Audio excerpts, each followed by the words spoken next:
Thank you so much for joining me. I'm out on one of my favourite places for walking. It's a little green lane, no motorbikes, motor scooters, anything allowed. Horses, yes. Dogs, yes. Joggers, yes. Walkers and plodders, yes. And I can hear a plane, I can hear the birds, but otherwise just the crunching of my feet. And I want to share a quote with you, and I've written it down because I thought, sod's law, I'll forget it if I don't. It's from Doctor Who in 1977, and it says, "You know, the very powerful and the very stupid have one thing in common. They don't alter their views to fit the facts. They alter the facts to fit their views." How true is that? And sometimes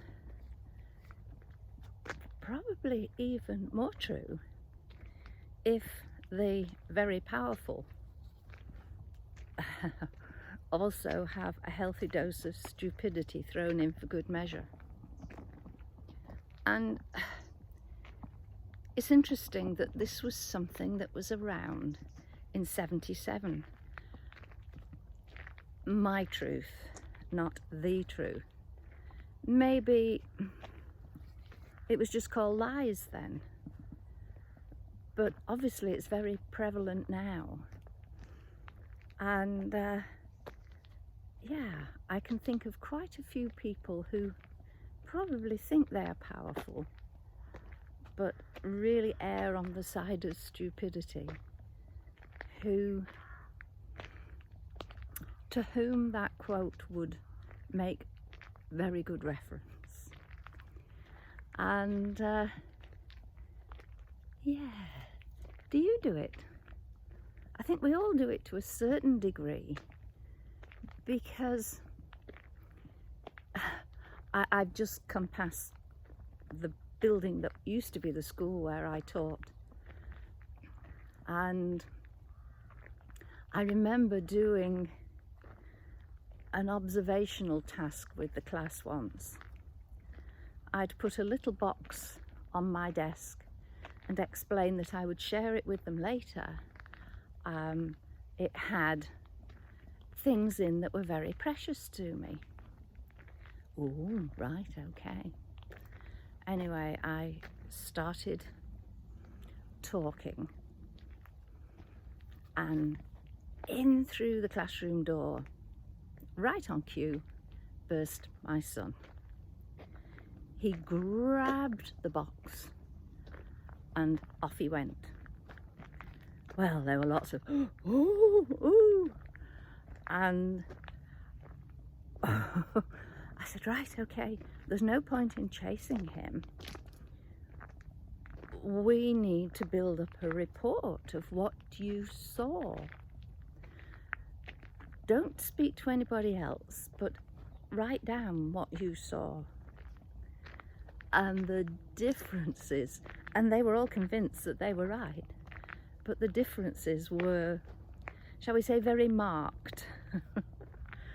And he was fat, he was thin, he was medium size, he was tall, he was short, he was medium height.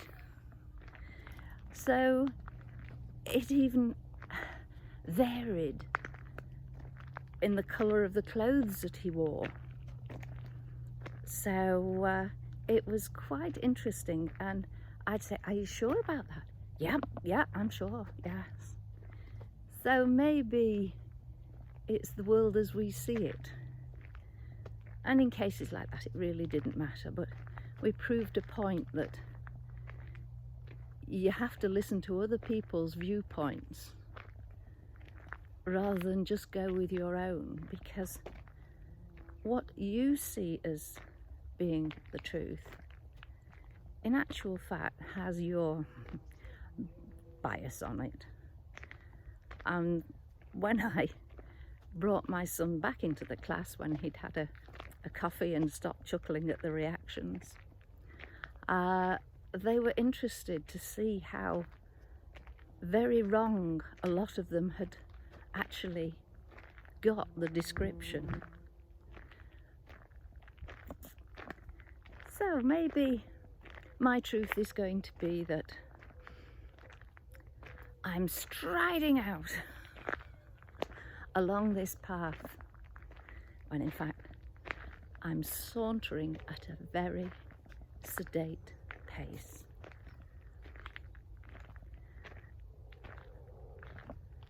And thoroughly enjoying the experience.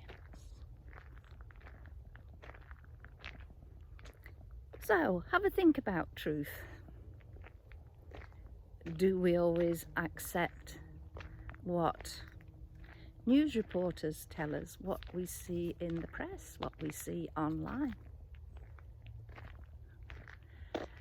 I suggest that most things need to be taken with a great big pinch of salt and a healthy dose of skepticism. Thank you for joining me. Oh, there's a cat just peeping out from the side here. Hello, gorgeous. Hello.